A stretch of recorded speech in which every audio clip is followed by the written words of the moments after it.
أعزائي الطلبة والطالبات، السلام عليكم ورحمة الله وبركاته. مرحبا بكم في درس جديد من دروس النهارده. معكم عادل بسيوني ومستمرين إن شاء الله في المراجعة النهائية بوكلت المعاصر فاينل فيجن من كتاب المعاصر ثالثة اعدادي. وإن شاء الله بإذن الله هنبدأ في موديل تيست 1. ومن النموذج الأول تعال نشوف علي is talking to a French tourist. علي بيتكلم مع سائح فرنسي فقال له Welcome to Egypt. مرحبا بك في مصر. Where do you come from? حضرتك منين؟ قال له Nice to meet you.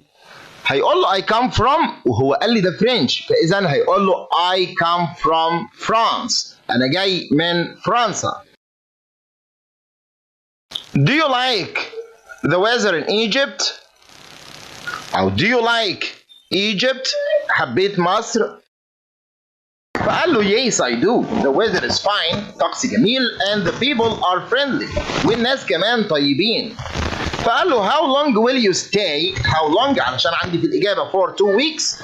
وقال لي will كفعل مساعد لأنه في الجملة well وأي أحولها إلى you. فأقول له How long will you stay? I'll stay for 2 weeks. 2 weeks. Are you going to visit الأقصر? حضرتك هتزور الأقصر؟ قال له Yes I am. When will you leave Egypt? وحضرتك هتغادر مصر إمتى؟ قال له after 10 days. بعد كده تعالى نروح للسؤال الثاني واللي بيقول read and complete the text with words from the following list. أكمل بكلمة من الكلمات الآتية. habitat, leaves, rainforests, wetland, desert. orangutans إنسان الغابة live in بيعيش في rainforest في الغابات. and spend their lives in entire lives and trees بيعيش في الأشجار على الأشجار. sea turtle rarely نادرا leave the ocean نادر البحار. except to lay eggs فقط عندما تضع البيض in the land في اليابس. The polar bear is one of the few animals that can live in a polar habitat بيعيش في المنطقة أو في البيئة القطبية. frogs أما الضفادع are wetland animals يعني بتحب الأرض الرطبة. they are able to live on land as well as in water بتحب تعيش في الأرض الرطبة. أما السؤال الثالث واللي بيقول read the following then answer the questions. اقرأ القطعة التالية وأجب على الأسئلة. أحمد زويل was born in 1946 in Egypt. Where he grew up عندما أو حيث كبر. He went to Alexandria University. التحق بجامعة الإسكندرية. He finished his studies in the United States. وأكمل دراساته في الولايات المتحدة in 1974 عام 1974.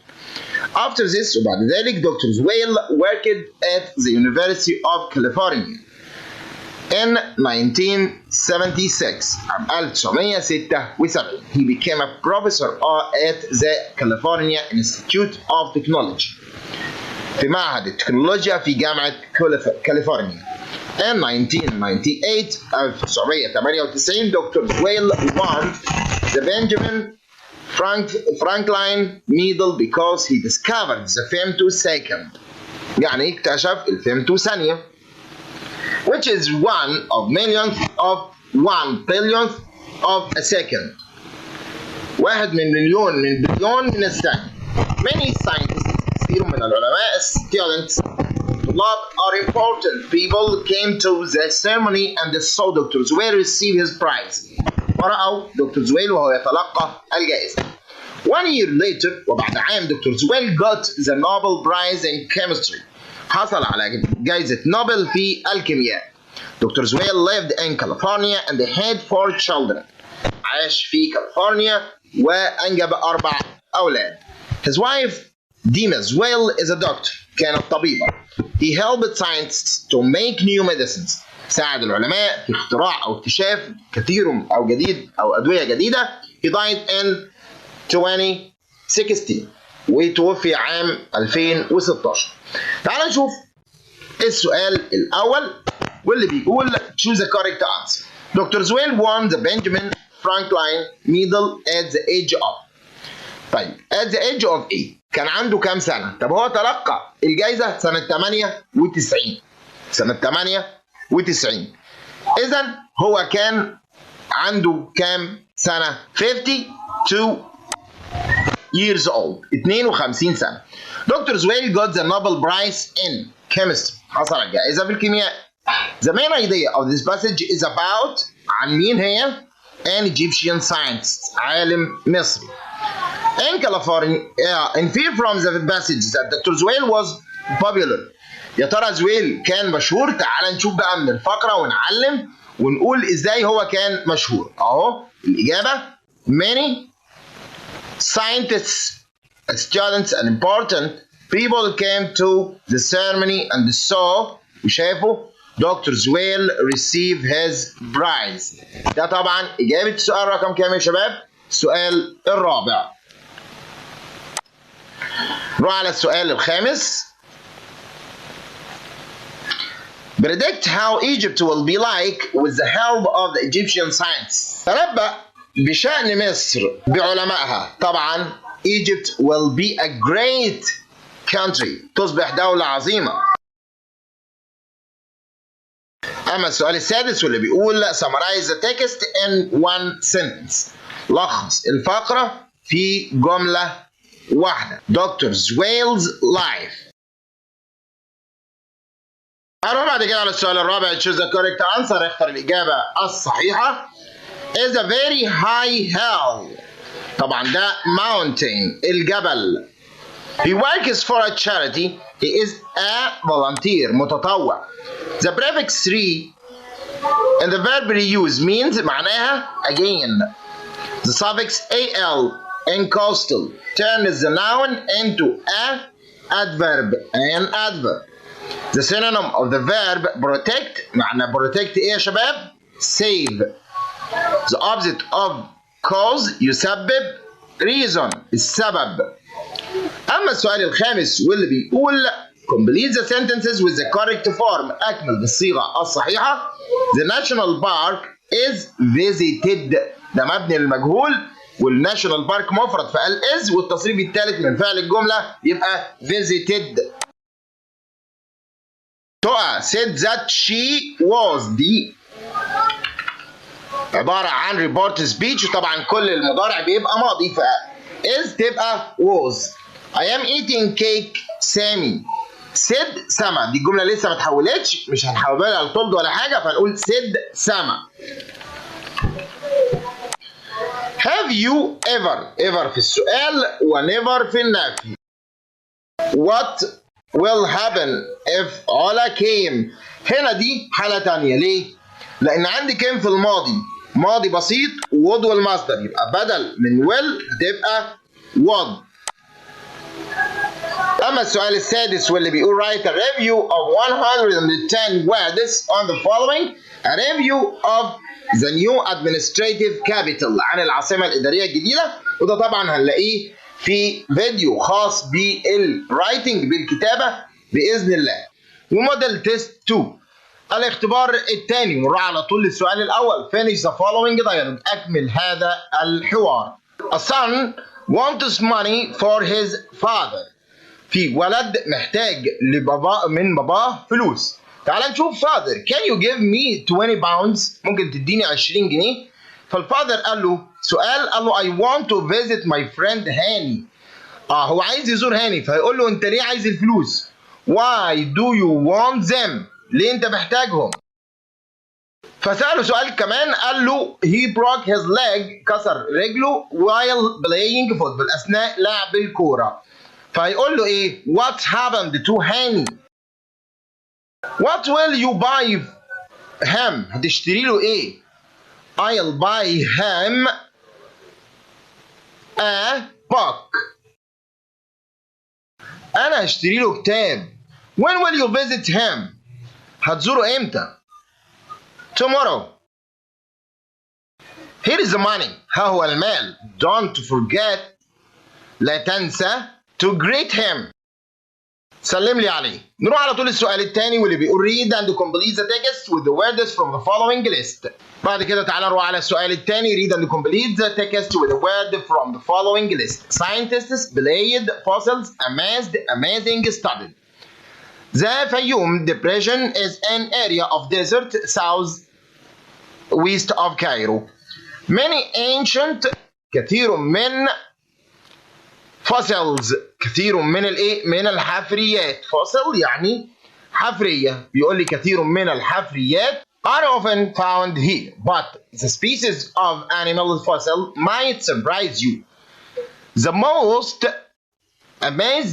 amazing fossils الأكثر دهشة are the whale fossils. The fossils of وادي الحيتان were studied by a team of scientists بفريق من الايه؟ من العلماء. يلا نروح للسؤال الثالث واللي بيقول read the following then answer the question. The sun is a star from the earth. The sun looks like a yellow ball in the sky. A long time ago, people didn't know what the sun was. Many people told the stories about the sun. Some said the sun was a god. Others gave names to the sun. The Greeks named it Helios. The Romans named it Sol. The light from the sun is very bright. Looking directly at the sun will hurt your eyes. People and animals need the sun's heat and light to live. Plants make their food with the sunlight. People and animals eat the plants. Plants also use the sun to make oxygen. People and animals need to breathe oxygen. Today, people don't think the sun is a god, but people know that the sun is necessary for life. يلا نروح على السؤال الأول واللي بيقول choose the correct answer. اختر الإجابة الصحيحة. Plants need the sun too. ليه؟ الأشجار بتحتاج الشمس to make food and oxygen. Looking directly at the sun is dangerous. حاجة خطيرة. The main idea of this passage is about the sun عن الشمس. Infer from the text is that the sun can be harmful. من القطعة ورينا ازاي الشمس ممكن تكون ضارة. تعال نعلم في القطعة. Looking at the sun directly will hurt your eyes. ودي بتكون إجابة السؤال إيه يا شباب؟ الرابع. أما السؤال الخامس يقول لك what would happen if the sun disappeared one day؟ إيه اللي يحصل لو اختفت الشمس يوما ما؟ There won't be life. مش هيكون في حياة. Summarize the first paragraph in one sentence. عايزين نلخص الباراجراف الأول في جملة واحدة. يلا نشوف الباراجراف الأول في القطعة. يلا نروح على السؤال الرابع واللي يقول choose the correct answer. اختر الإجابة الصحيحة. Is a place where people leave rubbish on the land. طبعا ده landfill. The coastal habitat is found next to the sea. لأنها بيئة ساحلية. The synonym of adjective famous. يعني إيه famous؟ يعني well known. The suffix able is in the word renewable. It changes it into بيغيره إلى an adjective. To give the opposite of the verb connect. Connect, disconnect. The opposite of succeed ينجح fail يفشل. يلا نروح على السؤال الخامس. Complete with the correct form. A lot of rainforests are cut. تقطع every year. They had done a research. If more villages had electricity, I think it will be. Lamia said that she wanted.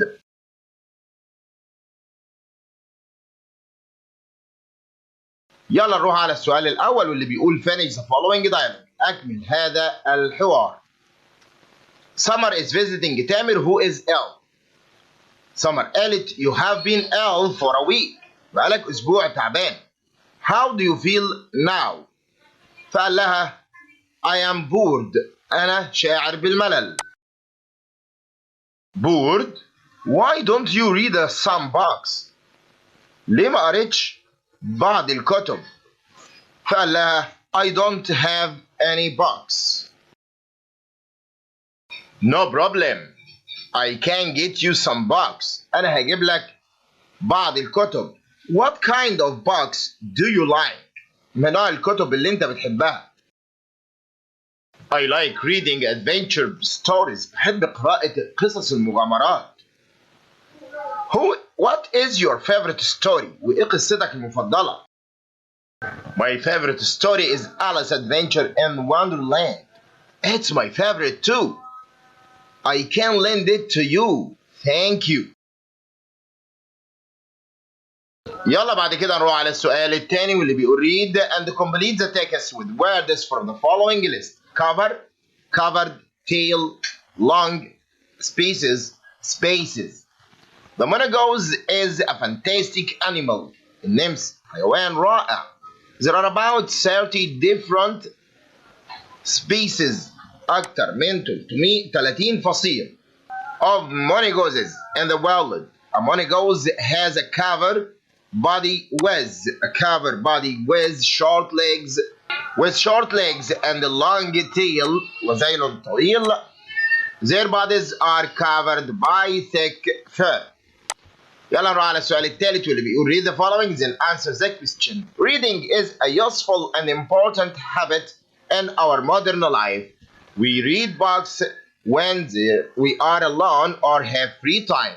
A lot of people prefer watching TV, but I like reading because it widens my mind. I can find new ideas and a lot of information which help me make my life better.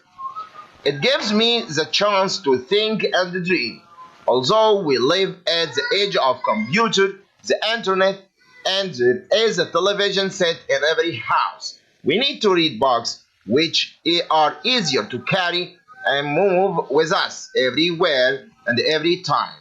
Try to read a book in the shade of a tree. تحت ظل شجرة. In a garden. في حديقة or in a field. I am sure you will enjoy it very much. يلا نروح على السؤال الأول واللي بيقول choose the correct answer. اختر الإجابة الصحيحة.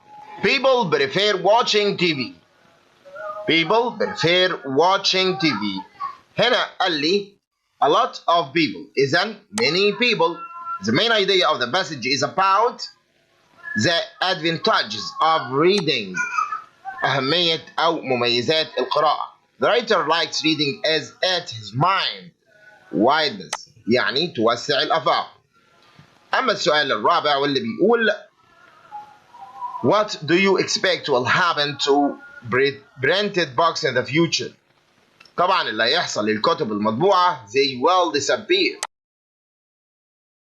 Infer from the passage that reading is important and useful. طيب من القطعة ازاي القراءة دي مهمة؟ طبعا هي بتوسع الآفاق وكمان بتزودنا بمعلومات. أما السؤال الثالث فاللي بيقول السادس summarize the second paragraph in one sentence. لخص الباراجراف الثاني في فقرة واحدة. بعد كده نروح على السؤال الرابع واللي بيقول choose the correct answer. اختر الإجابة الصحيحة. is a large green area with no mountains. منطقة كبيرة خضراء بدون جبال. طبعا دي الجراس لاند الأرض العشبية. The desert is the natural for camels. The natural habitat هي البيئة الطبيعية للجمال. The antonym of wet عكس كلمة wet مبلل هي dry جاف. The synonym of the word ancient مرادف كلمة ancient قديم old. To change the noun lack into an adjective we add the suffix y lucky. The prefix gives the antonym of the adjective kind. الانتونيم لkind هو un فأقول unkind. بعدنا مع السؤال الخامس complete the sentences with the correct form. أكمل بالصيغة الصحيحة. The dates البلح sell in many shops in this area. يبقى the dates البلح جمع فأقول are والتصريف الثالث من sell sold يباع. نوع has already فعل بعد have أو has في التصريف الثالث فأقول finished. If I were a bird I would والفعل في المصدر I would fly. لو كنت طائر I would fly. A witness said that the building was on fire. لأن دي طبعا indirect غير مباشر فكل المضارع يحول إلى ماضي. By 2010 بحلول عام 2100 95% of people will ويجي بعدها مصدر يا شباب فهقول will live سوف يعيشوا in tall buildings. موديل تيست 4 الاختبار الرابع ونروح على طول السؤال الأول. Finish the following dialogue أكمل هذا الحوار. أحمد is asking Hani about yesterday's football match. بيسأله عن ماتش امبارح. Hello Hani, how are you؟ فقال له Hello, fine, thank you. Did you watch the football match yesterday? Yes, I did. Where did you watch it? شفته فين؟ فقال له في الاستاديوم. Who did you go with? رحت مع مين؟ فقال له مع أصحابي. Did you enjoy it? Of course, بالطبع. بعد كده السؤال الثاني read and complete the text with the words from the following list. Recycle يعيد تدوير. Recycling إعادة التدوير. Change يغير. Rubbish قمامة. Letters حروف. Volunteers متطوعين. In the cities of Cairo في مدن القاهرة جيزة والجيزة and فيوم. There is a project that is teaching people about climate change. بيعلمهم عن التغير المناخي and how to help the environment وازاي نساعد البيئة بواسطة recycling rubbish إعادة تدوير القمامة. Over 400 women أكثر من 400 سيدة متطوعة volunteers visit houses in these cities every week. The volunteers ask people to put their rubbish into 3 different bins for plastic, paper and metal. بعد كده يلا نروح على السؤال الثالث. Read the following text then answer the questions. If you visit Japan, you can travel by wind train. These high-speed trains connect the cities of Japan. They are called wind trains because they go very fast like wind. بسرعة الرياح. Wind trains are good. They are punctual as they leave on time and arrive on time. Wind trains are safe. In their 35 years, there have been only few accidents. On the other hand, wind trains are expensive. A ticket to travel to another city can cost as much as a plane ticket.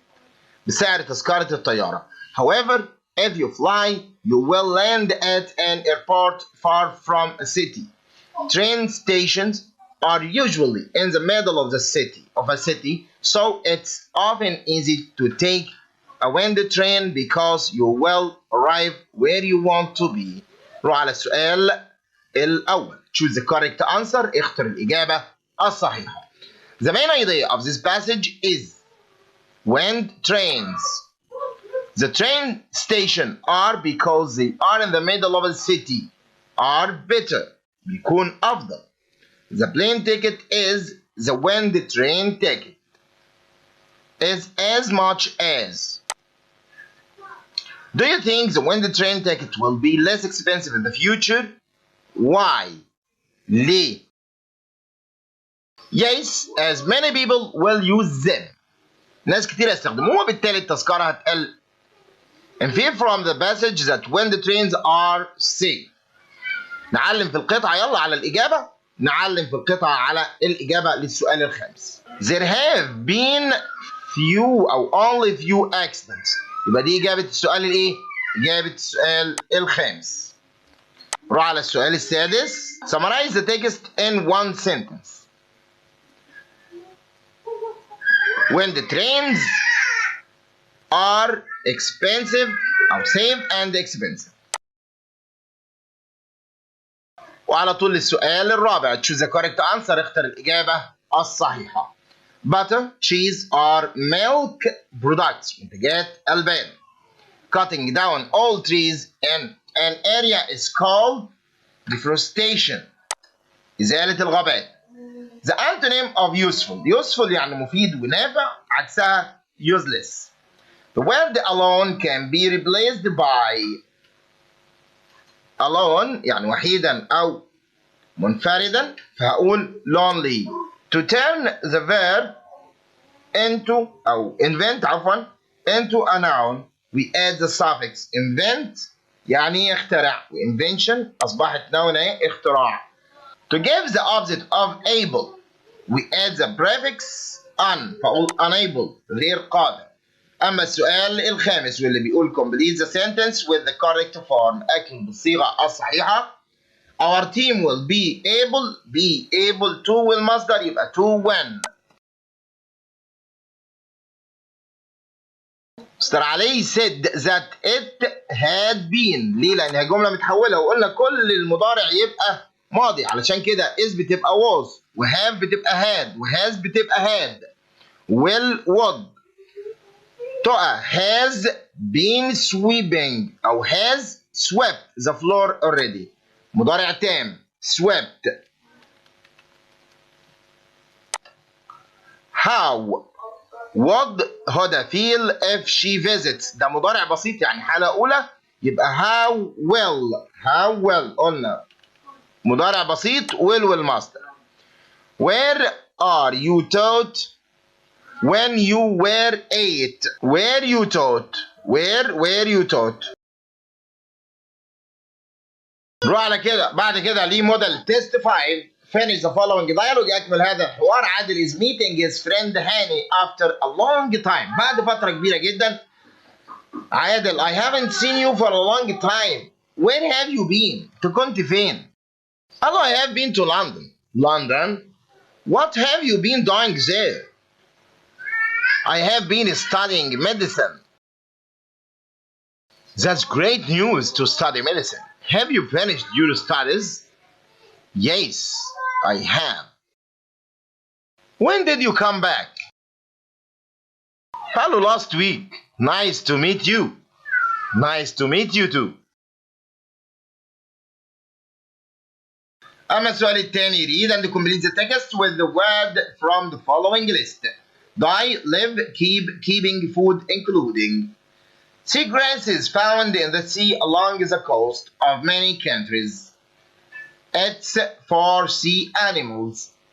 It's food for sea animals. Including turtles. مشتملا على السلاحف baby fish and the sea animals live in grass. يعيشوا في هذه الحشائش because it's a safe place. It helps وتساعد keeping the sea healthy. It helps keep the sea healthy. يلا نروح على السؤال الثالث. Read the following then answer the question. أكمل أقرأ الفقرة وأجب عن الأسئلة. It's important to know what to do in case of fire. مهم جدا إنك تعرف تعمل إيه في حال الحريق. Fires can be deadly, so knowing what to do in a fire can save your life. First, look around and locate the nearest door. If the door is closed, check it for heat before you open it. If the door is hot, don't open it. Escape through a window instead بدلا من الباب. If the door is not hot, open it slowly to check whether smoke or fire will block your way out. After you leave the room, close the door behind you to prevent the fire from spreading. Then drop down and crawl towards the exit. When you are outside, call the firefighter, sit down and stay calm until the firefighters arrive. Never go back into the house. يلا نروح على السؤال الأول. Choose the correct answer. When you leave the room to prevent the fire from spreading. لما تسيب الأوضة, shut the door. The main idea of this passage is about how to behave in the case of fire. You should until the firefighters arrive. You should stay calm. How dangerous can fire? Fire can be deadly. What will you do if the door is closed? You can go out through the window. Summarize the text in one sentence. How to behave in a case of fire. أما السؤال الرابع, choose the correct answer. اختر الإجابة الصحيحة. To means to take in liquid. طبعا تأخذ السائل أو تمتصه, فده absorb. We can get energy from the sun. Solar energy. The boy succeeded in the final exam. That means the boy final exam passed. اجتاز. The opposite of die is live. يموت يحيى. We can get the verb from the noun danger. عايز بقى الverb in danger. To form the noun from the verb deforest. أضيف لها ation. Deforestation. أما السؤال الخامس واللي بيقول complete with the correct form. أكمل بالصيغة الصحيحة. In the future, I think we want يجي بعدها مصدر يا شباب, فهقول have. The man said that he ما ينفعش doesn't لأنها مضارع, فهقول didn't. has علي يجي بعدها تصريف ثالث, فهقول tried. Do you intend يجي بعدها to والمصدر, يبقى intend to study. If families recycle, لأن ده مضارع بس families إيه؟ families جمع, فهقول recycle واحذف الاس. موديل تيست 6 النموذج السادس, وإن شاء الله نبدأ بالسؤال الأول. Finish the following dialogue. أكمل هذا الحوار. سلمى is at the dentist. سلمى في عيادة الأسنان. Good morning سلمى. What is the matter? What's wrong? يا ترى ايه المشكلة يا سلمى؟ فقالت له good morning doctor, my tooth hurts me. يعني سنتي بتؤلمني. قال لها open your mouth. I see. Are you fond of sweets? هل أنت مغرمة بالشوكولاتة والحلويات؟ بتاكل حلويات كتير. فقالت له yes I am. Oh that's why you have a bad tooth. فسألته سؤال, قال لها no you want to take it out. فهتقول له ايه السؤال؟ will you take it out؟ حضرتك هتخلعها؟ do I need to take medicine؟ أنا محتاجة الدواء. فقال لها yes you do. take it twice every day 24 hours. كل 12 ساعة تاخدي مرة. فقالت له okay. أما السؤال الثاني واللي بيقول read and complete the text with words from the following list. successful, reused, tons, tens, street, reuse. every day كل يوم sounds of people آلاف الناس collect rubbish تجمع القمامة from homes and the streets of Cairo ومن شوارع القاهرة. These people collect more than 2 million أكثر من 2 مليون طن of paper, plastic, wood, metal every year. Around 85% of this rubbish وحوالي 85% من هذه القمامة is recycled or reused. Recycle or reused أو يعاد استخدامه in many different ways. This makes it one of the most successful recycling program in the world.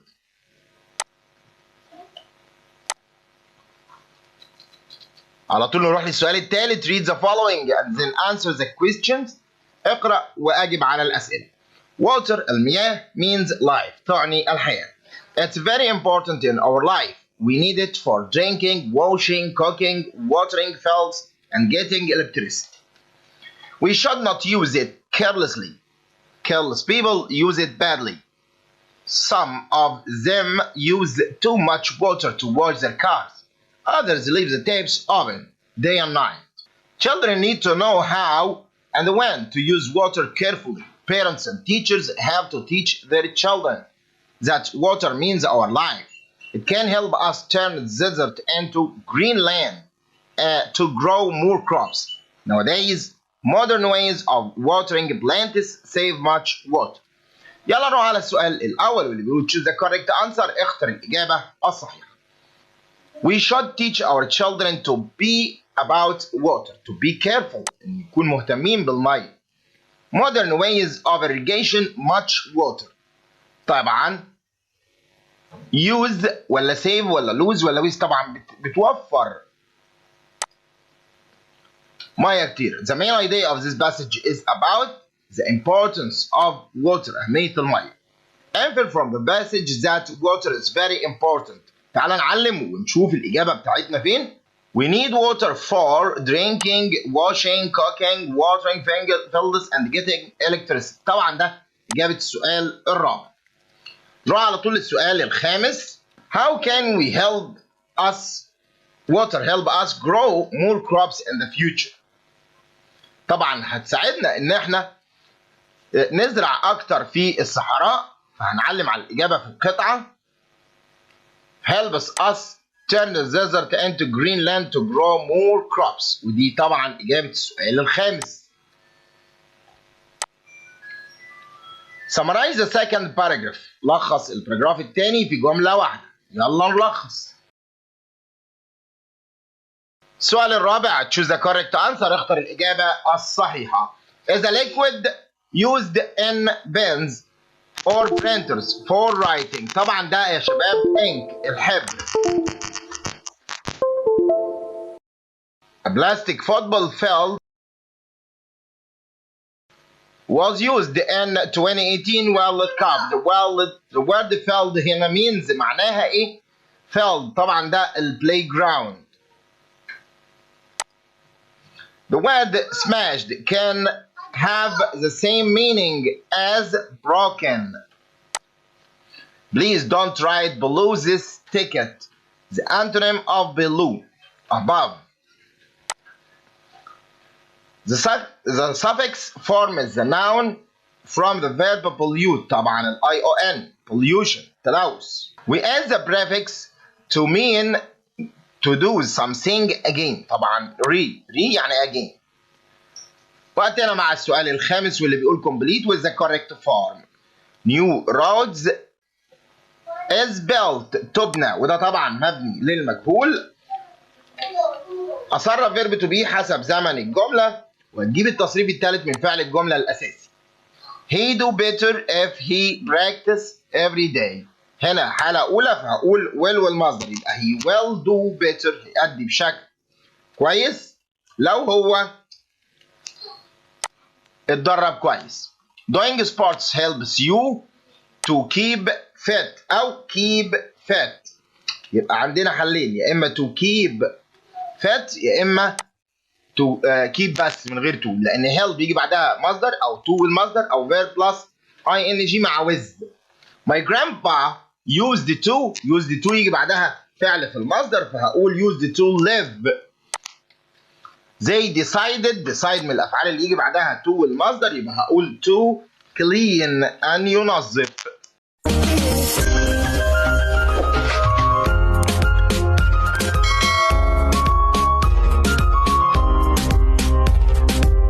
أعزائي الطلبة والطالبات، السلام عليكم ورحمة الله وبركاته. مرحبا بكم في درس جديد من دروس النهارده. معاكم عادل بسيونى ومستمرين مع المراجعة النهائية لكتاب المعاصر النموذج السابع صفحة 100. تعال نروح على السؤال الأول واللي بيقول finish the following dialogue. أكمل هذا الحوار. Rasha is talking with Noha who is waiting for her father. رشا بتتكلم مع نهى اللي منتظرة باباها. Hello Noha, nice to see you. Hello Rasha, nice to see you. What are you doing? ماذا تفعلين؟ فقالت لها I am waiting for my father. Why don't you call him? طب انت ليه ما تتصليش بيه؟ فقالت لها I left my mobile at home. انا سبت موبايلي في البيت. فقالت لها oh dear. Is he used to being late? هل هو اتعود ان هو يبقى متأخر؟ No he didn't أو no he isn't. Don't worry ما تقلقيش. I will be with you till he comes. قالت لها thank you. شكرا لك. دلوقتي جه ميعادنا مع السؤال الثاني. read and complete the text with the word from the following list. protect, along, long, winds, provide, provides. In hot countries like Egypt في البلاد الحارة مثل مصر mangrove trees grow in the sea along the coast على طول الشاطئ. mangrove forests provide farms and communities from يبقى protect from strong winds من الرياح القوية and storms والعواصف. They homes for plants, fish and seeds, animals. Provide. أما السؤال الثالث read the following then answer the question. ونروح على السؤال الأول أو الجملة الأولى بتقول some people say that reading is now as important as it was. Why do we read the newspaper while the latest news is brought to us hourly on TV? Why don't we read a story when we can't see a film? Television news broadcasts can certainly be attractive, but we need a newspaper as well. Some important events happen when there are no cameras around, and a newspaper doesn't just report the news. It explains what has been happening. It also contains interesting articles on many subjects. A good film has action, movement, color, and music. These are things we don't find on the printed page. But reading a story makes you imagine. Each of us imagines a story differently. So reading is useful because it is a source of information and pleasure. أما السؤال الأول choose the correct answer. The main idea of this passage is reading is important. القراءة مهمة. Reading is very important for information and pleasure. We know the news by reading newspaper, television news يبقى A and B. Do you think there will be printed newspaper in the future? I think no. No, I don't. Infer from the text that people prefer watching a film to reading a story. يلا نعلم في القطعة. Television news broadcasts can certainly attractive but we need newspaper as well. طبعا دي الإجابة. وطبعا لأننا عندنا ألوان وموسيقى بيخشوا في الموضوع. A good film contains movement. دي إجابة السؤال الخامس. أما السؤال السادس summarize the text in one sentence. لخص في جملة واحدة. reading is important.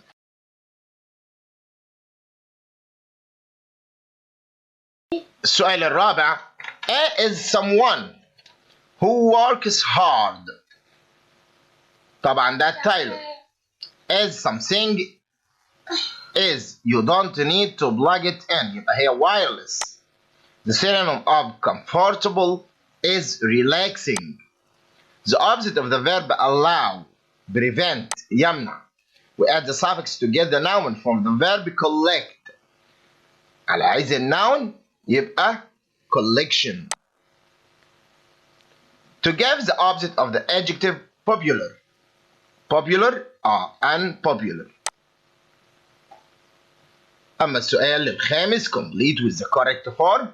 Did he طبعا did بتجيب المصدر did أو didn't هات المصدر يبقى use. She an environmental scientist if she didn't love the nature. She wouldn't be.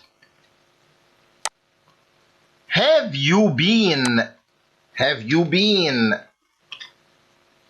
I didn't send a report until I had revised it. لأن until يجي بعدها ماضي تام يبقى had revised. باسم stopped dying لأن stop يجي بعدها فعل زائد ing. موديل تيست 8 الاختبار الثامن. نروح على طول للسؤال الأول. finish the following dialogue. أكمل هذا الحوار. نبيل is meeting his friend شادي who has been to America. نبيل بيقابل صاحبه شادي واللي كان موجود في أمريكا في الفترة اللي فاتت. بدأ نبيل الكلام وقال how are you شادي؟ Where have you been؟ قال له I'm fine thanks. أنا كويس بخير. I have been to America. أنا كنت في أمريكا.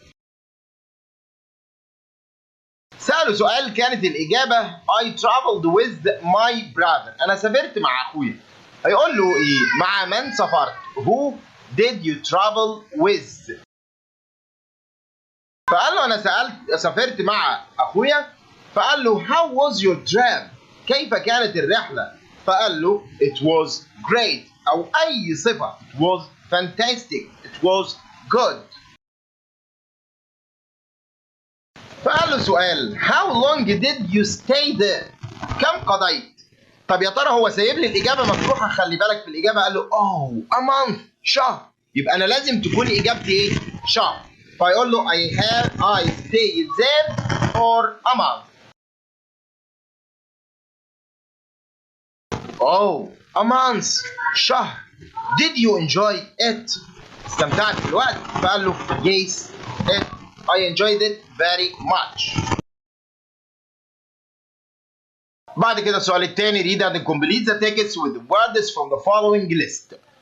Our, shape, artificial, ours, locals, natural. A Nizak lake is famous all over the world. It is a natural lake. بحيرة طبيعية. It is a 3-hour drive. 3 ساعات قيادة من الغردقة. The lake is called the Shooting Star by locals. بالناس المحليين اللي سموها كده. Because it is a piece of a star. A meteorite fell into it. The lake is cut out of the rock and of an eye of the shape على شكل العين. أما السؤال الثالث read the following then answer the question. Science has told us so much about the moon that it's not easy to know a lot of things about it.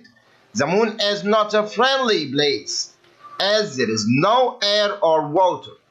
There can be no life or any kind of living things. For mile after mile, there are many big mountains above the sun and the stars shine in a black sky. If you move away from the mountain shadows, it will mean moving from very low temperatures into great heat.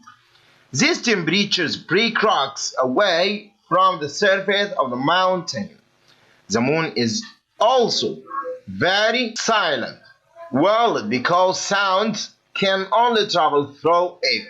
From this distance, The earth is shining more than the stars. It looks like a big ball colored blue, green and brown. يلا نروح على الخيارات ونشوف السؤال الأول. There are many big on the moon. Many big mountains. The main idea of this passage is about the moon. The earth looks like a big ball from the moon. Why can't there be life on the moon? Because there is no air. Infer from the text that the moon is silent. يلا نعلم في القطعة قدامنا اهي. Sound only travel through air. ودي تكون إجابة السؤال الخامس. Summarize the text in one sentence. لخص الفقرة في جملة واحدة. There is no life on the moon.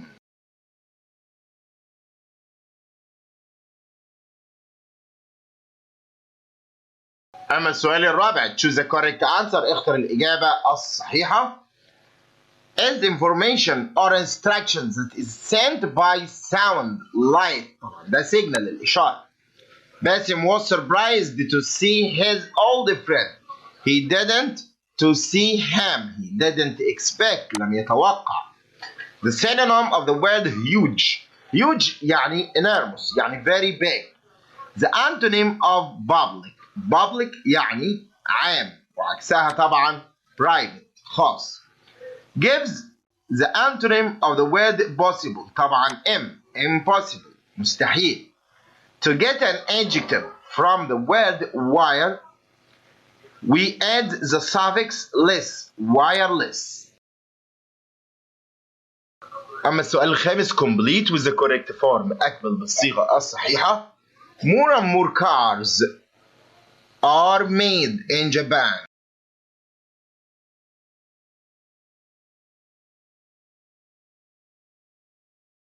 If our oceans keep getting warmer. لأن keep يجي بعدها verb plus ing.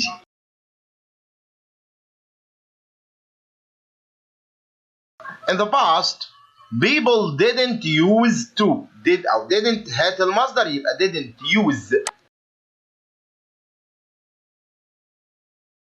I haven't تصريف ثالث فأقول been.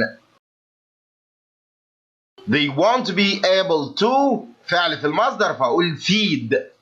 Model test 9 مع الاختبار التاسع ونروح على طول للسؤال الأول. Finish the following dialogue. أكمل هذا الحوار. فهمي is talking with تامر about some interesting animals. فهمي بيتكلم مع تامر عن بعض الحيوانات الرائعة. بدأ فهمي الكلام وقال Are you interested in animals؟ وأنت مهتم بالحيوانات؟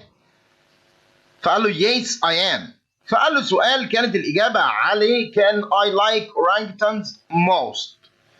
بحب إنسان الغاب أكثر. يبقى هيقول له إيه؟ أي الحيوانات تحب؟ Which animal do you like most؟ وممكن كمان يقول له What animal do you like most؟ سأله كمان سؤال كانت الإجابة عليه Yes they live in forests. يبقى ده عايز سؤال بهل أو عفوا سؤال بكلمة استفهام تسأل عن المكان. يبقى where do they live؟ أين يعيشوا؟ فقال له في الغابات. I also like sea turtles. بحب كمان السلاحف البحرية. فقال له إيه؟ where do they live؟ فقال له in the sea في البحر. What about you؟ طيب وأنت إيه أخبارك؟ ماذا عنك؟ بتحب إيه؟ فقال له I like bears. أحب الدببة. They live in polar habitats. I wonder how they can live there. It's very cold.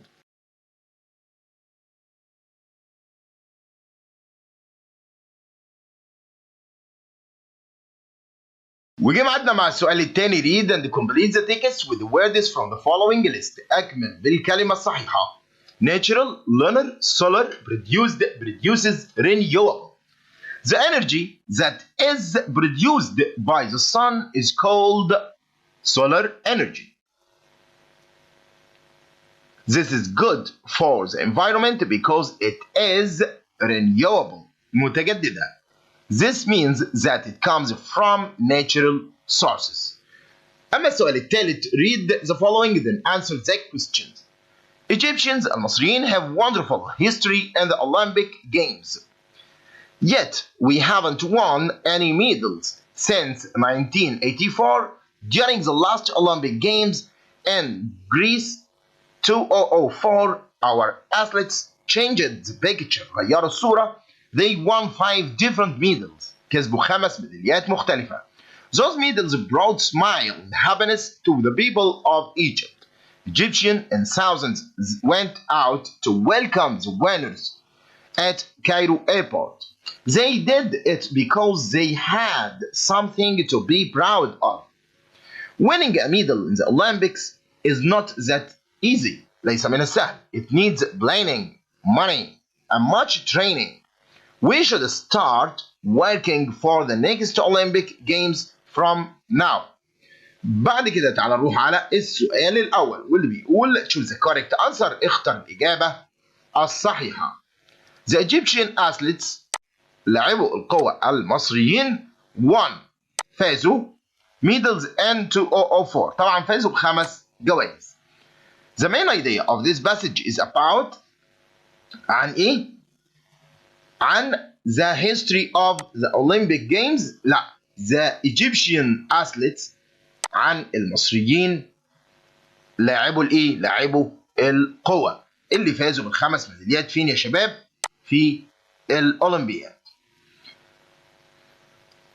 The Olympic Games brought to the people of Egypt smile and happiness.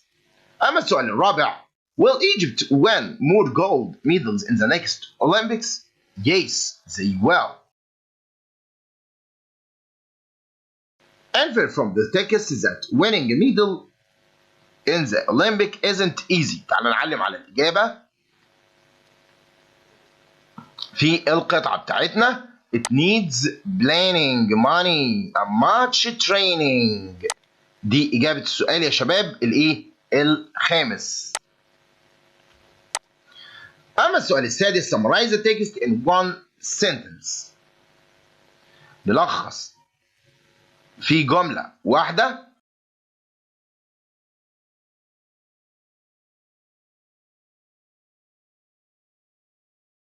دلوقتي جه ميعادنا مع السؤال الرابع واللي بيقول choose the correct answer. اختر الإجابة الصحيحة. is a rock that flies through space. طبعا ده rock وسبيس a comet. I am going to give a speech. ألقي كلمة. The antonym of the word decrease is increase. عكسها. The synonym of the word remote, remote بعيد يبقى far. Add the suffix to give the adjective from the word wood. طبعا wooden خشبي. Give the opposite of the word renewable, non-renewable. أما السؤال الخامس واللي بيقول read and complete with the correct form. طه حسين was born. ولد was born تصريف ثالث. Those farmers would move. ليه would move؟ لأن دي يا شباب الحلقة الثانية من قاعدة F واللي بناخد فيها would والإيه؟ would والمصدر. would والمصدر. قلنا ماضي بسيط would والمصدر. have you ever لأن ever في السؤال ونيفر في النفي يبقى have you ever. I will work لأن احنا عارفين إن will والمصدر will والمصدر. long ago camels were cold. were cold. طب ليه خليناها في الماضي؟ عشان long ago من زمان قوي يا شباب. علشان من زمان قوي لأن احنا متعودين إن الكلمات الدالة على الماضي لما نشوفها نجيب الفعل في الماضي البسيط زي إيه؟ yesterday lost ago in the past. yesterday lost ago in the past. أول ما أشوف أي واحدة من دول على طول باخد التصريف الثاني للفعل علشان الجملة تكون في الإيه؟ في الماضي البسيط. موديل تيست 10 النموذج العاشر ونروح على طول السؤال الأول. finish the following dialogue. أكمل هذا الحوار. نورا is talking to توكا about global warming عن الاحتباس الحراري. فقالت لها hi تقى what are you doing ماذا تفعلين؟ فقالت لها hi نورة I am reading a book. A book كتاب. What is it about هو عن ايه؟ قالت لها it's about global warming. It's a serious problem مشكلة خطيرة. هيقول لها ايه؟ What it is caused by. What is it caused by? It's caused by greenhouse gases. Greenhouse gases, are they dangerous? Yes, they are. Can we reduce greenhouse gases? ازاي نقدر نقلل المشكلة دي؟ فقالت لها by planting trees.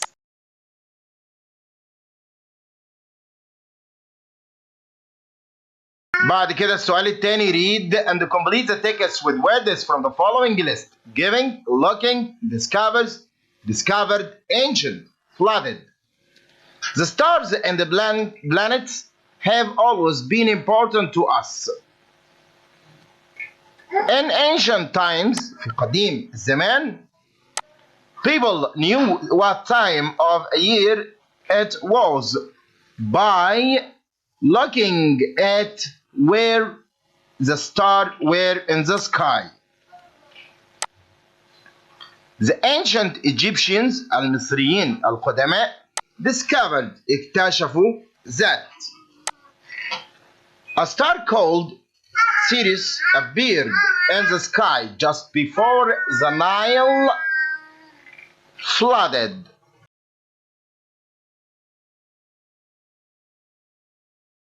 روح على طول السؤال الثالث. read the following then answer the questions. One night a man went out of his house and found a blind woman carrying a bag jar on her head. On the other hand, she was also carrying a lamp. He followed her until they arrived at a river bank. The blind came to a stop, took down her jar and filled it with water from the river. After she had done this, she returned with the full jar on her head along the way she had come. The woman told the man that she was blind and her night and day were one and the same. Also, he asked her why she carried a lamp. The woman answered that she carried a lamp not for herself, but for people who might bump it into her in the darkness and make her spill the water and break the jar. تعال نشوف السؤال الأول. Choose the correct answer. The passage is mainly about a blind woman. The man wanted to the blind woman. The man wanted to أراد أن the blind woman عايز يشوف الست دي بتعمل إيه. The woman went to the river to fill the jar with water. Infer from the text that the woman was smart. يا ترى ليه الست دي ذكية؟ علشان هي شايلة lamp. She carried a lamp for people who might bump her in the darkness and make the fill and spill the water and break the jar. طبعا دي إجابة السؤال الرابع. What do you think the man will do to help the woman? هيعمل إيه علشان يساعد الست؟ He will fill the jar for her. Summarize the last paragraph in one sentence. لخص الفقرة الأخيرة في جملة واحدة. The blind woman is smart. أما السؤال الرابع choose the correct answer. اختر الإجابة الصحيحة. Are planes that don't have any wings. طبعا دي عبارة عن هليكوبتر. You should trust yourself. The antonym of the verb trust. Trust, distrust. When you are online, this means you are to the internet connected. He can't go anywhere. He is in his house because of the flood. He is stuck.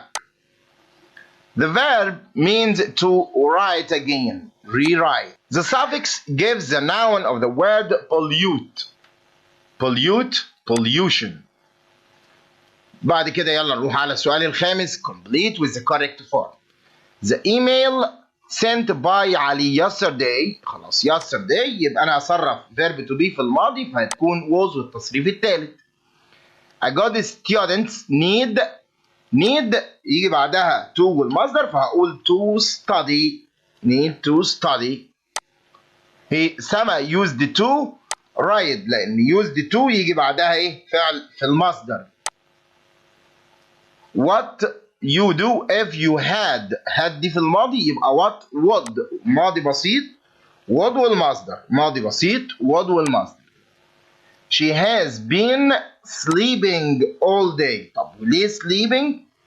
علشان ده مضارع تام مستمر have أو has been والفعل زائد ing.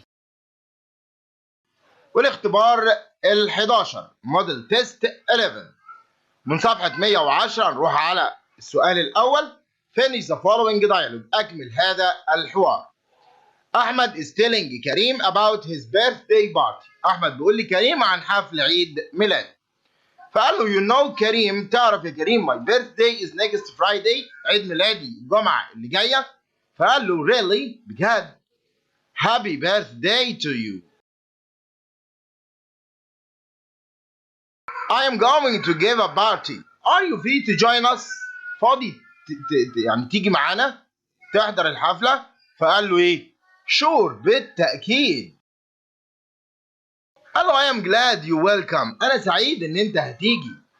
فسأله سؤال وقال له إيه؟ Who will come؟ مين اللي هيجي تاني؟ فقال له many of our friends will come. كتير من أصحابنا. قال له great. Will علي come؟ علي جاي؟ قال له علي no. His mobile is off all the time. Don't worry. I'll tell him. أنا هقول له. روح على طول للسؤال الثاني. Read and complete the text with words from the following list. Stronger, strong, space, year, century, telescope.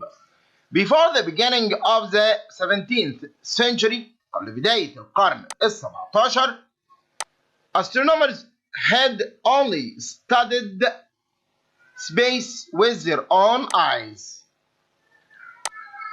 Then in 1608 the telescope was invented. The Italian astronomer Galileo improved the design. He made the lenses stronger so that he could study the planets in our solar system. يلا نروح على السؤال الثالث. Read the following then answer the questions. Robert Tang was born in Kuala Lumpur, the capital of Malaysia. He lived there for 10 years while his father was working there. He used to go to a primary school with his cousin. He used to be good at math, but he didn't used to be good at sports. Now, he lives with his family in Singapore. He goes to Gangyang Secondary School. And his favorite subjects are computer studies and history. His best friend's name is Lee.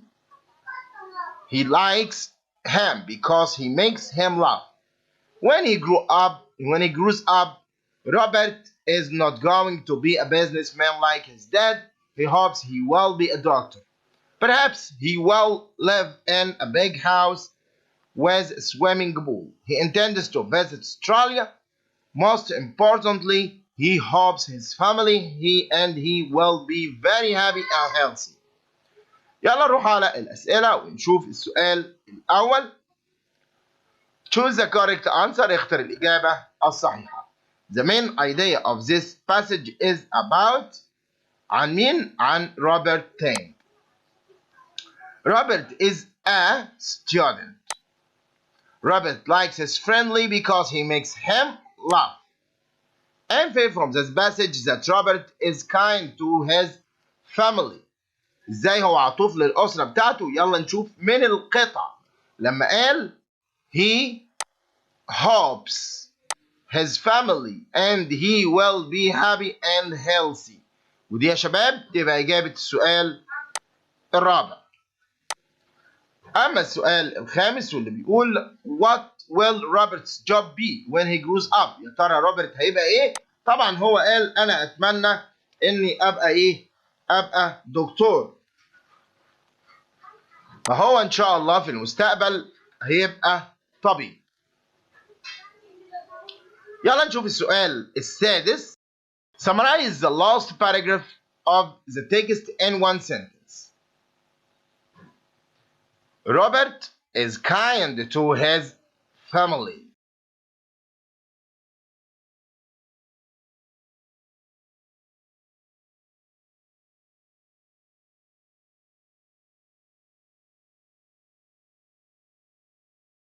بعد كده يلا نروح على السؤال الرابع واللي بيقول choose the correct answer. اختر الإجابة الصحيحة. Is a person who researches يبحث and writes news articles. ده طبعا الجورناليست. He doesn't have any energy to do anything. ليس لديه طاقة لعمل أي شيء. He is tired now. هو متعب الآن. The word save can be replaced by يعني حاجة بتساويها keep يحفظ. is the antonym of alive. alive يا شباب يعني حي. طب وعكسها ميت dead. We can get the opposite of the word advantages مزايا by adding the prefix this علشان أقول disadvantages. To form the adjective of the word tradition we add the suffix أنا عايز أحول tradition دي إلى adjective صفة. أقول إيه؟ traditional تقليد. ومن السؤال الرابع إلى السؤال الخامس complete the sentence with the correct form. أكمل بالصيغة الصحيحة. They had their lunch after they had studied. طب ليه had studied؟ علشان ده يا شباب ماضي تام. after يجي بعدها ماضي تام. had والتصريف الثالث وقبلها ماضي بسيط. ادي had هي تصريف تاني للفعل. If we live in Alex we would. طيب احنا قلنا قاعدة if الحالة الثانية ماضي بسيط would والمصدر. إذا الماضي البسيط من live هتبقى إيه؟ lived ماضي بسيط would والمصدر. The teacher told هبة that he checked. يعني إيه؟ وليه checked؟ علشان ده محول من مباشر إلى غير مباشر.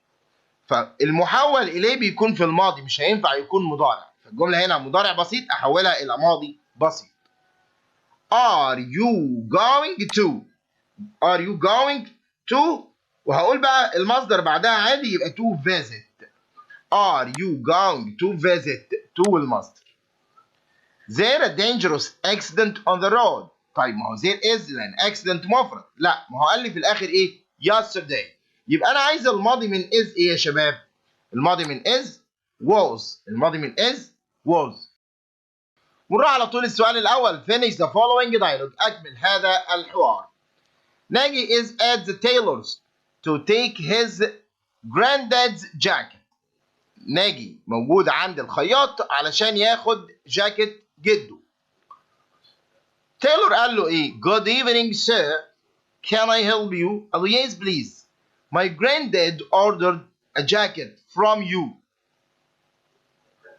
Is it ready? هل هو جاهز؟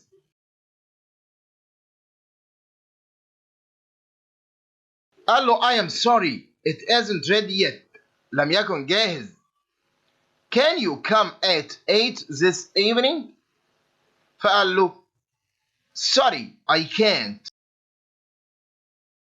I have a lot of homework this evening. What about tomorrow? وماذا عن الغد؟ Great idea. Tomorrow at 3 p.m. is okay.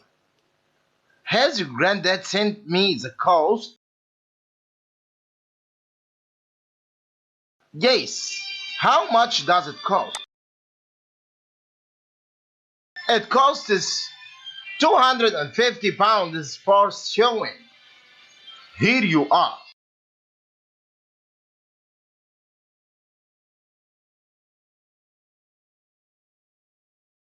ادي 200 جنيه وتومورو I will get you the rest of the money. وبكره ان شاء الله هجيب لك باقي الفلوس.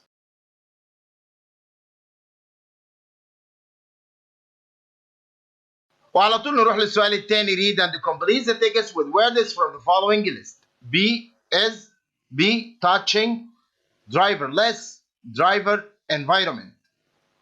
In the future, في المستقبل, driverless cars will change all of our lives. We will be able to travel anywhere without touching the controls or even looking at the road. Driverless cars will also be better for the environment because they will be. روح على طول السؤال الثالث. read the following then answer the questions. One morning, Mr. Mohab al-Masri, the owner of الحرية supermarket, rang the police. My guard, Osman Sharif, has just phoned me and told me that the thieves has stolen lots of money from my shop. Officer Marzouk and the two policemen rushed to the supermarket. Mr. Mohab al-Masri and the guard were waiting. Officer Marzouk said, Osman, please tell us what happened. قول لنا ايه اللي حصل. The guard answered, I was sitting in my room at the back of the shop. I heard the sound of breaking glass. I turned on the lights, but they weren't working. Someone had turned off the electricity. I went into the shop. I couldn't see anything. Suddenly, someone grabbed me and put a cloth over my face. I couldn't breathe and I fainted. فقدت الوعي. About an hour later, بعد ساعة, I woke up. As soon as I had recovered, I looked around the shop. The guard continued. The thieves had smashed the glass door to get in. After that, they had turned off the electricity. Next, they attacked me and I fainted. Then they stole the money and escaped. So I found Mr. al-Masri. Did you see the thieves? Officer Marzouk asked. No, the guard replied. But I heard a voice. It sounds like Ali shouted. He used to work here.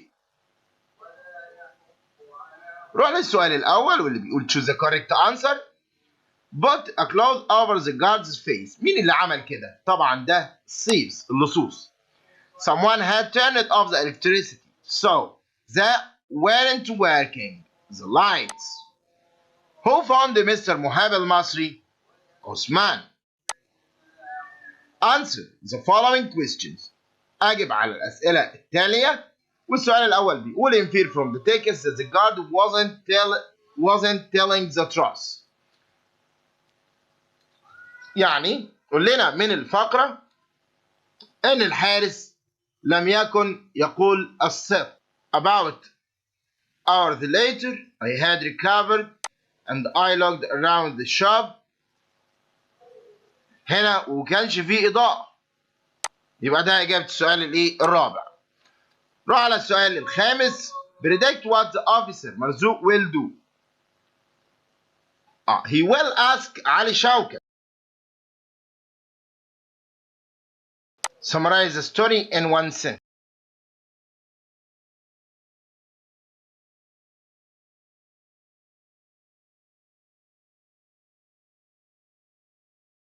المصري سوبر ماركت was robbed.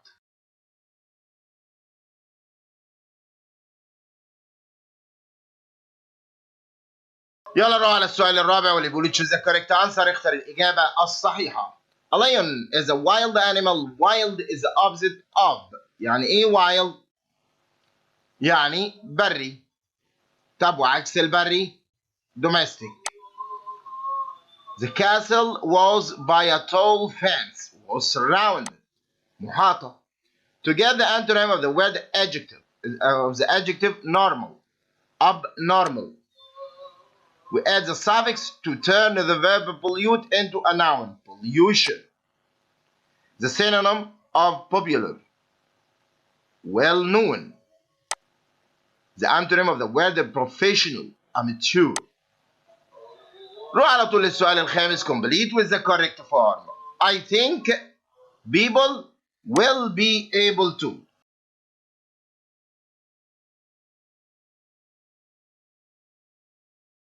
You should avoid. هقول sitting. ليه؟ لأن بعد avoid يجي الفعل مضاف له ing. My grandparents didn't. لأن ده نفي. used to ب didn't use to. The lessons were studies. ده مبني للمجهول فهقول were studied.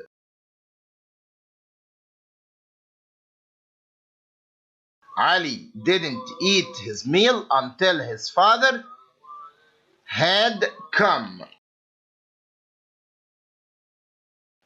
وقلنا ان until و till يجي بعديهم ماضي تام وقبليهم ماضي بسيط منفي. يبقى ماضي بسيط منفي ماضي تام. ماضي بسيط منفي ماضي تام. يبقى علي didn't eat his meal. ادي ده ماضي بسيط منفي. until his father had come. حتى أتى ولد. موديل تيست 13. النموذج والاختبار 13. نروح على طول للسؤال الأول. Finish the following dialogue. أكمل هذا الحوار. Lynn is talking with رحمة about her new dress. بتتكلم مع رحمة عن فستانها الجديد. فلين قالت إيه؟ هاي رحمة. What a beautiful dress you are wearing. إيه الفستان الجميل اللي أنت لابساه ده؟ رحمة قالت لها thanks. Do you like the color? حبيت اللون؟ قالت لها yes, I like the color and the design.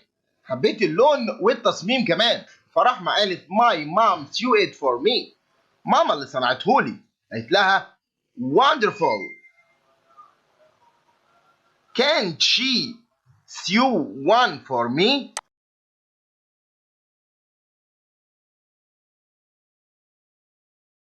I think she will be pleased. هتكون سعيدة to sew you one. Do you have clothes? عندك قماش؟ No, I haven't. No, I don't. I'll buy it. هشتريه. Where can I buy it? أشتريه منين؟ I'll tell mom. She will tell you. She will tell you from where you can buy it. Will it cost me much money? No, it won't.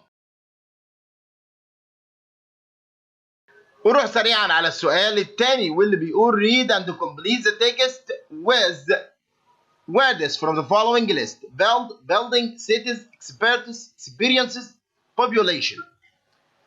Africa's population تعداد السكاني لإفريقيا is growing quickly. يزداد بسرعة. Experts الخبراء believe that يعتقدون by 2050 there will be twice as many people in Africa as there are today. هيتضاعف العدد.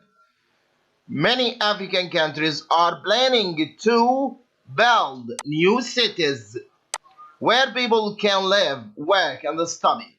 What will these cities of the future be like? بعد كده نروح على السؤال الثالث. Read the following then answer the questions. Health is better than wealth. الصحة أفضل من المال. One cannot exchange health for all the money in the world because health is the most valuable thing from Allah. A sick person lives a bad life full of pain, weakness, and suffering. He feels that he is a real trouble to his family. he loses the nice taste of food. You can enjoy good health if you practice suitable exercises, learn some interesting hobbies, get enough sleep, and eat healthy food. So, one shouldn't eat more than 80 grams of fat a day. We mustn't eat much ice cream because ice cream has got a lot of fat and much sugar. Fresh vegetables and fruit are very good for your health. تعال نروح للسؤال الأول. Choose the correct answer. اختر الإجابة الصحيحة. We need grams of fat a day. كم جرام بنحتاجه في اليوم؟ طبعا هو قال بنحتاج 80 جرام في اليوم. The main idea of this passage is about health, عن الصحة. To enjoy good health, one should have enough vegetables and fruits. Infer from the passage that health is more important than wealth. يلا نعلم في القطعة على الإجابة للسؤال الرابع.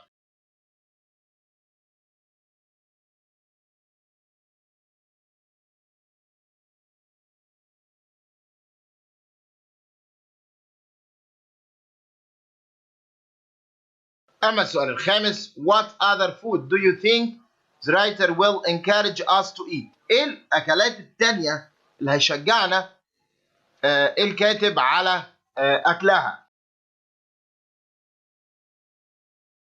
كل الأكلات التي لا تحتوي على كثير من الدهون. Summarize the last paragraph in one sentence. لخص الباراجراف الأخير في جملة واحدة.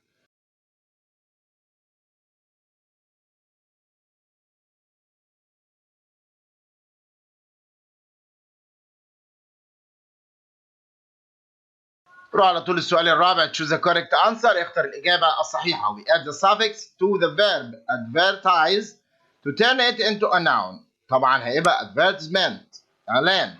Alive is the opposite of عكس alive. Dead ميت. Is a situation when groups of people meet to discuss something. طبعا ده اسمه meeting. Eating nuts is very good for health. They are إنهم healthy. Cheap is a synonym of inexpensive. When you add the prefix this to the word, it gives the opposite. روح على السؤال الخامس. Complete with the correct form. أكمل بالصيغة الصحيحة. What has you done before going to school؟ طبعا you بتاخد have ما بتاخدش has، فهقول what have you done.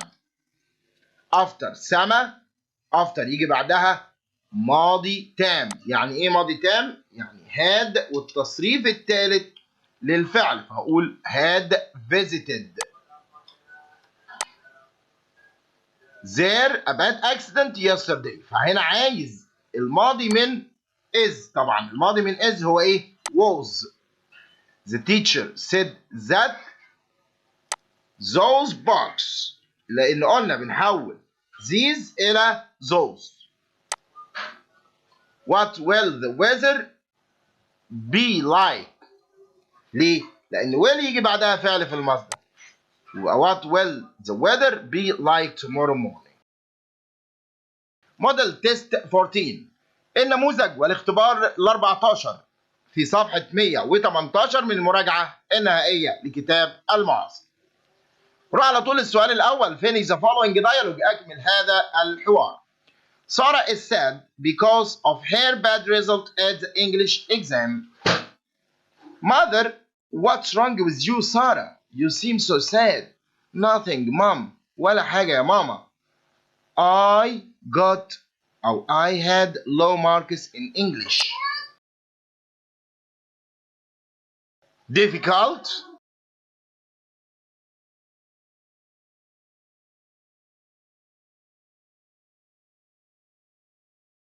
Do all your classmates complain? Yes, all my classmates complain too. They all got low marks too. No problem. You should study more English. What should I do? أعمل إيه؟ فقالها قالت له you should revise every day and I will help you with grammar. قالت لها ايه؟ thanks mom. ومن السؤال الأول نروح على السؤال الثاني. read and complete the text with words from the following list. grow, food, do, does, roads, lakes. The current population of Egypt is nearly 1.5.400. Those people need a lot of food. So the government need to grow more crops to feed them. It also tries hard to provide them with good houses and good roads to drive on.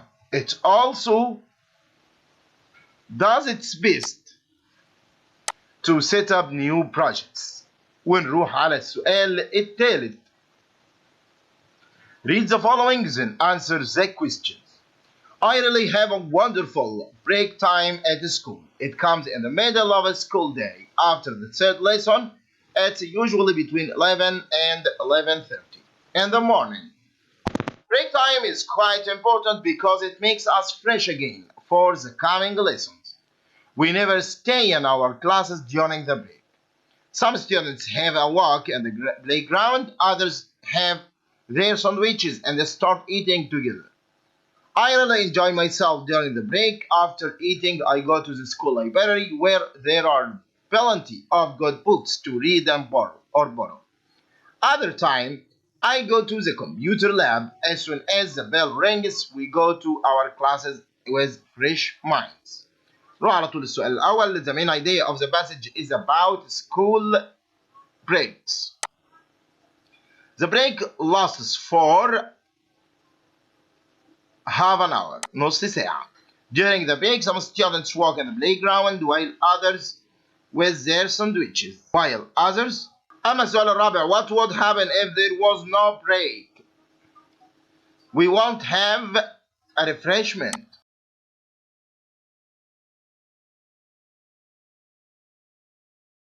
Infer from the passage why break time is important. It refreshes students' minds. Summarize the last paragraph in one sentence. لخص الفقرة الأخيرة في جملة واحدة.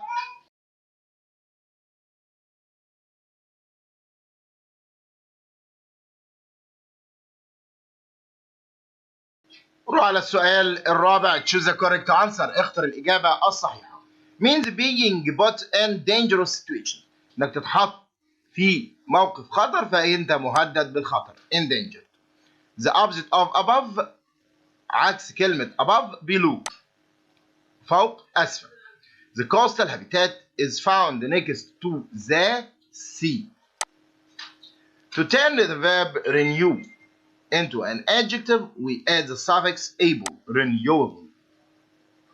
The prefix gives the opposite of the adjective comfortable, uncomfortable. You should choose a suitable time for visiting others. The synonym of suitable, مرادف suitable. يعني ايه suitable؟ appropriate. نروح بعد كده للسؤال الخامس. complete with the correct form. أكمل بالصيغة الصحيحة. warm wet areas is cold أو عشان جمع أقول are cold.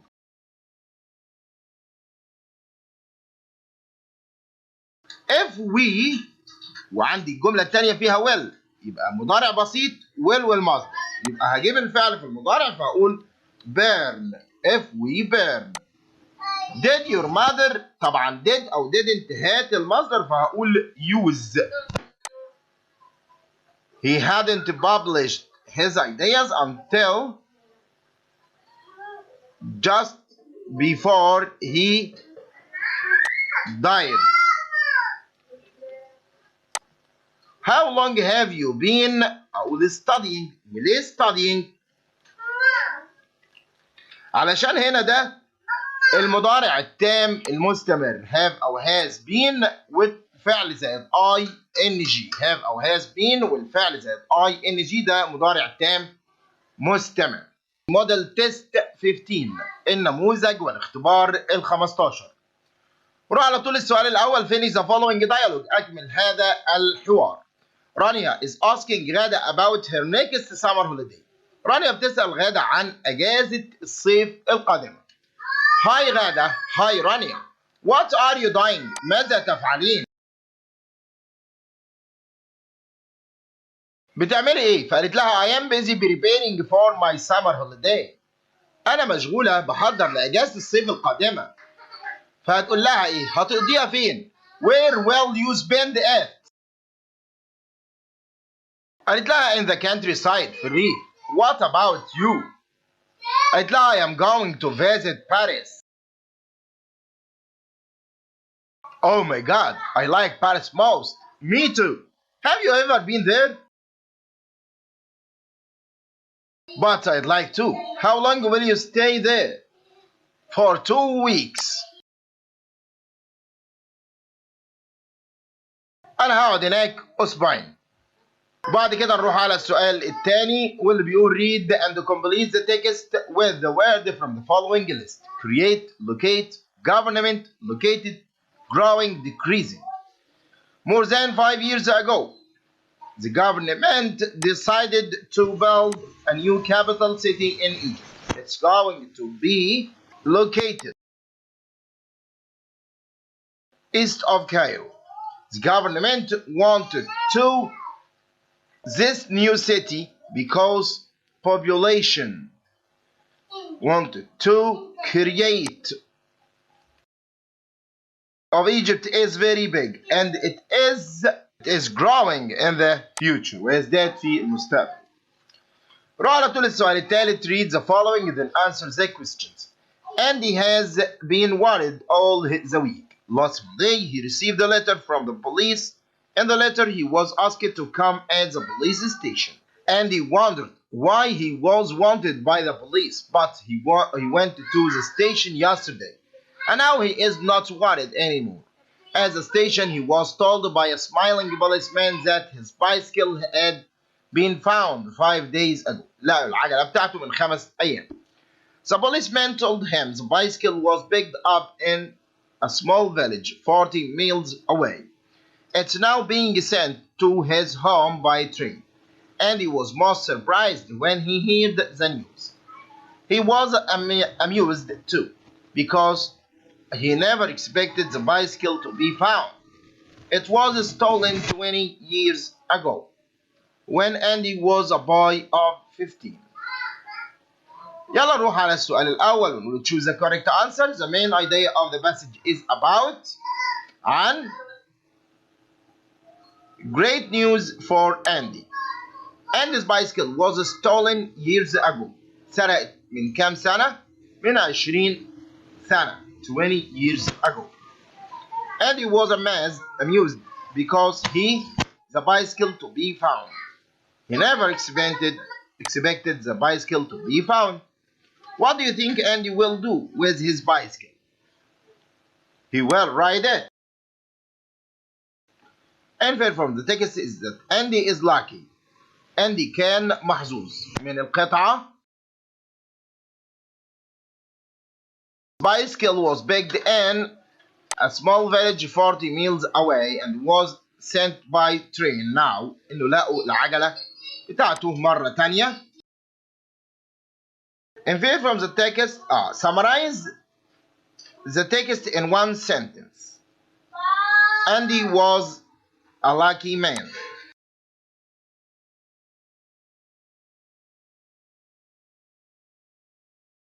روح على السؤال الرابع. choose the correct answer. The person who rules a city is a governor. المحافظ. This is it has no sides. Circle ملهاش أضلاع.